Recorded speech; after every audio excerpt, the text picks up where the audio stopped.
I live in a big city on the equator that imports a lot of our produce. Food is at the heart of Singapore's culture, but it's easy to lose track of where our food comes from because takeout is just so convenient. I'm trying to reconnect with the heart of my culture through my garden and my home. Welcome to my high-rise homestead. Ulam Raja wins the award for the most beautiful foliage in my garden, hands down. Its leaves fold up in the evening and unfurl before dawn, and its common name, translated literally, means king's salad.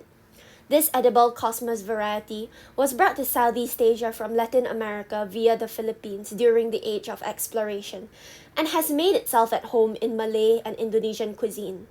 While it does make a salad fit for a king, it is most commonly known for its use in the Malay Peranakan herbal rice dish, nasi ulam. My family, while Peranakan, does not have a recipe for nasi ulam and generally doesn't use ulam raja in our cooking. The rest of my family likes the plant only for its bright pink flowers, but I fell in love with the spicy and savory profile of the herb while volunteering at a social enterprise farm in 2019, and I just knew that I had to grow it. This is my third crop of ulam raja in 2 years, and I use the leaves to give a kick to my omelets, salads, and soups all the time. I originally wanted to try my hand at making nasi ulam the traditional way, but a quick Google search turned up so many different variations with so many different combinations of herbs, most of which I had no way of getting my hands on. I thought this is an awfully familiar feeling. And then I realized that this awfully familiar feeling was the same confusion I experienced when I tried to get my grandmother to teach me how to make babi ponte, a sour spicy pork belly stew that my family eats at Chinese New Year. At first she said, just Google it. I'm sure there are recipes online with precise measurements for youngsters like you who don't have time to learn to cook the traditional way from experience and helping out in the kitchen daily.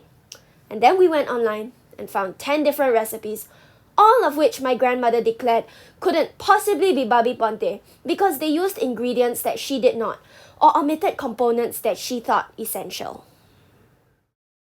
Eventually, I did learn from her how to make babi ponte, but she has forbidden me from sharing the full recipe with anyone outside of the family, be it online, in writing, or in person, for fear that the flavor would be diluted once it's shared with strangers. The thing about Peranakan cooking is that every woman has her own family recipe that is passed down from mother to daughter. And every daughter will modify the recipe slightly to suit her family's taste. And every mother will say, therefore, that her daughter's cooking is not quite up to standard. And if you imagine that every other Nyonya Bibik who publishes her recipe online censors it for fear of outsiders stealing it and diluting the flavor somehow, then of course every recipe for every dish is going to be a permutation on the core ingredient, which in the case of nasi ulam is rice.